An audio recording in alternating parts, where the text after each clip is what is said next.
What's up, everybody? This is Dr. Nick with Leverage Media, and today I want to talk to you about how your chiropractic SEO, or lack thereof, may be costing you $100,000 or more every single year. So how is it costing you over $100,000 per year, even if you're a smaller practice?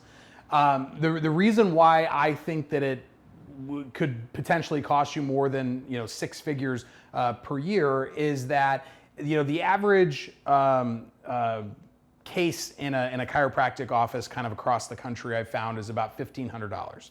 So if you take $1,500 and let's say that if you had the greatest chiropractic SEO program available, you were doing every single thing that you possibly could be doing, you're showing up for all the keywords, you're ranking #1, you're doing everything right. Minimally, I don't care how small of a town you're in, minimally, you're gonna get yourself an extra 5 new patients a month. You add $1,500 or multiply $1,500 by 5, you're at $7,500 a month, and you multiply that by 12, and that's roughly about $90,000. And I think that 5 is like a super, super low number if done the right way. So how is it that you're, like, let's say you have something where you consider you're doing SEO, right?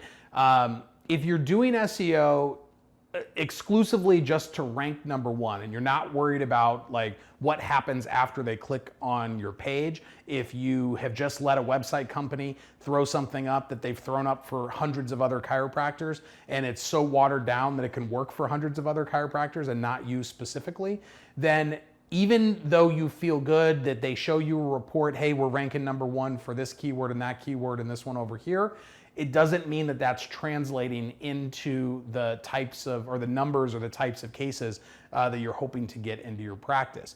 If you were to personalize and customize that content to your message and really allow them to get to know you, what kind of difference would that make in the SEO's production over the course of a month or a quarter or a year or a decade?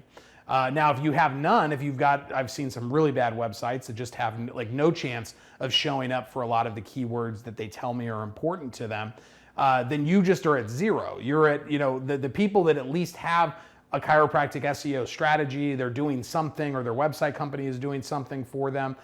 Those people are probably getting some conversions out of that, even though the conversion percentage could be higher. But if you're not even showing up, like if you say that your practice is tailored towards car accidents and you have no content on your website around car accidents and that's all that you care about and it's all that you want, but they have no way of finding you if they're actually typing in, chiropractor for car accidents near me, if there's no way for them to find you there, then you're just not getting any of those people. Now, there are certain keywords that have higher volumes than others. So if somebody's looking for a chiropractor, that's a very competitive keyword. Everybody that's a chiropractor is trying to rank for that keyword.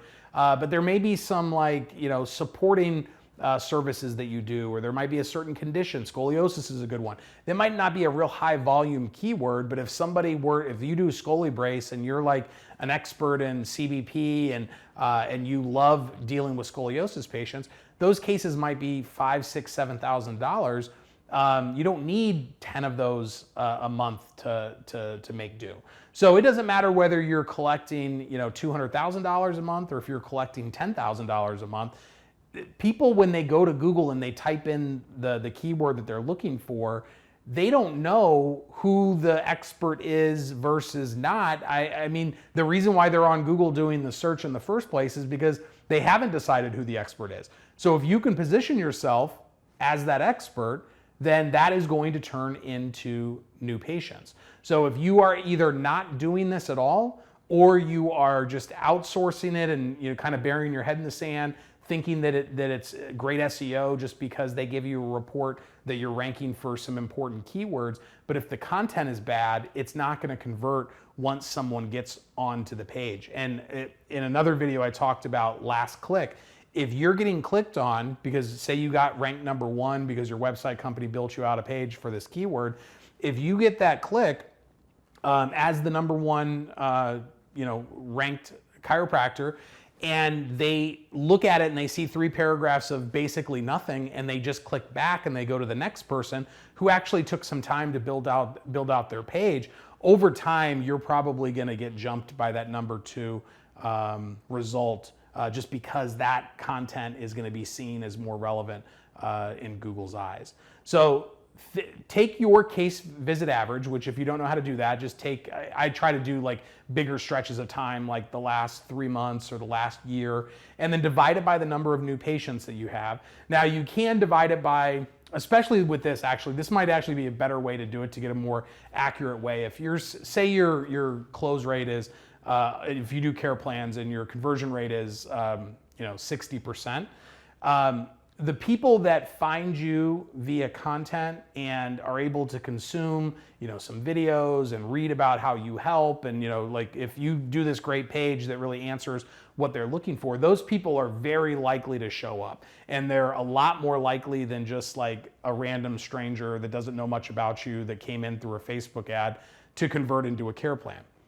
So if you're normally at 60%, maybe these people are going to be able to close at 80%. So what you might want to do is take your total amount of collections and divide it by the number of people that started a care plan. That would give you a more accurate way to calculate a case visit average of someone who actually started. So the 1,500 is kind of based off of all new patients. But if you took out the people that didn't end up start, or they just came in for 1 or 2 visits, you're probably looking at closer to 2,000 to 2,500 in some cases. So again, let's just take the 2,000 number. If you're getting 5 qualified people that are looking for you specifically now because they feel like they've discovered you, and you get an extra 5 of those at 2,000 a month, there's $10,000 extra dollars. And again, doesn't matter whether you're the biggest guy in town or you just started out, you can do it. It works the same way for either one. That's what's so great about SEO, is that they don't really come in with a dog in the fight. They're just looking for who's going to give them the best information. That's an extra $10,000 a month, which for a lot of offices that are just starting out or maybe have kind of hit a plateau, that can make a big difference. A lot of people run their practices to where whatever they're collecting, they're able to make a living off of it and pay their overhead. If you add an extra $10,000 onto most offices, it's not going to increase the amount of expenses that you have. You probably wouldn't have to hire a new person for an extra $10,000 in collections each month. So that becomes almost purely profit if you're the one that's seeing all the patients. So your SEO, or lack thereof, can be costing you a lot of money, but no one's going to call your office and tell you that they didn't choose you because you didn't show up in the top 3 search engine results. So you have to make sure that if you want to be known for something, if you want to be found when someone is doing a search, you got to put the effort in. You've got to know how to do the technical things the right way, or you have to hire someone who does. And you've got to put the effort into the content creation process that's going to allow people to feel like they've discovered you on their own time, in their own way. Anytime that you can, instead of forcing yourself into people's feeds with just like offer after offer after offer after offer, if that's all they ever see of you, that's all they're ever going to think about you. But if they are able to find you when they're looking for solutions, that's a whole different dynamic. Those people are way more likely to show up. They're way more likely to convert, and you're able to grow your practice and serve more people. So if you're not doing a lot of consistent content for your website, if you're not focused on your SEO and you're only focused on paid advertising or social media ads, you really need to kind of reshift the paradigm and make sure that you're doing both. Focus on the sprint, get people in that are looking for a chiropractor, but also think about the long term and the marathon of SEO and how that can really pay off in the long run.